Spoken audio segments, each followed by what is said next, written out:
In a decaying mansion hidden away in a lonely place, a dark and sad story unfolded. The Fall of the House of Usher is a chilling tale that is inspired by Edgar Allan Poe's short story of the same name. At its heart, this story is about a man named Roderick Usher. He is haunted by the ghosts of his past and the visions of his dead children. Roderick, who is tormented by the memories of his wrongdoings, tells his story to Augie Maddock, a Medicare fraud investigator who is soon drawn into the Usher family's secrets and pain. The story goes back and forth in time, showing Roderick's early years working at Fortunato and the events that led to the deaths of his children. It is revealed that Roderick and his twin sister, Madeline, planned to betray Augie when he was investigating Fortunato's illegal activities. They planned to expose Fortunato's crimes, then drug and bury Fortunato's CEO, Rufus Griswold, alive in the walls of Fortunato headquarters.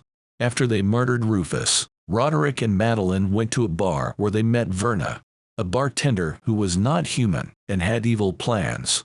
Verna offered them a deal. They would not be punished for killing Rufus, and they would take control of Fortunato's billion-dollar painkiller empire. But the price was high. Roderick and Madeline had to agree to a strange deal. When Roderick died, all of his descendants would die with him, and they would all die at the same time.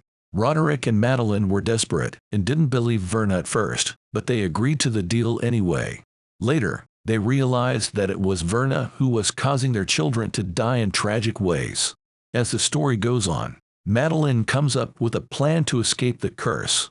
She convinces Roderick to kill himself, hoping that this will break free from Verna's control.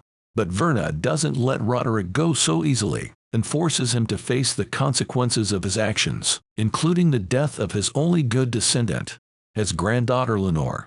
Roderick is determined to escape the curse, so he invites Madeline to their childhood home. There, he poisons her drink and begins to mummify her, sealing her fate. However, Augie arrives at the house, drawn by Roderick's confession. Madeline, who was thought to be dead, comes out of the basement with empty eyes and a ghostly body. As the house crumbles around them, Madeline, driven by a last burst of strength, confronts her brother in a terrifying fight. In the echoing chambers of the decaying mansion, Madeline strangles Roderick to death, mirroring the tragic ending of Poe's The Fall of the House of Usher. In the final moments of the story, the shadows of the past cast long and haunting silhouettes on the Usher family's legacy. Roderick's second wife, Juno, inherits Fortunato and turns it into the Phoenix Foundation, an organization that funds rehabilitation programs. In contrast, the Usher family's lawyer, Arthur P.Y.M., is convicted of crimes related to the Fortunato case and is sentenced to life in prison.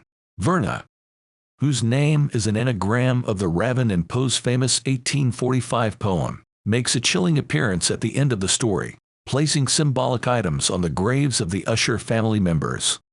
Each item represents their downfall, sealing the fates of the Ushers in a macabre display of karmic retribution. The Fall of the House of Usher is a grim reminder of the inescapable clutches of fate, where darkness lurks in the corners of family secrets, and malevolent forces can ensnare even the most desperate souls in their sinister web.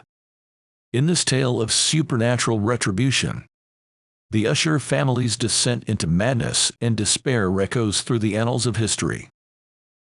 A haunting reminder of the relentless march of time and the inescapable ties that bind.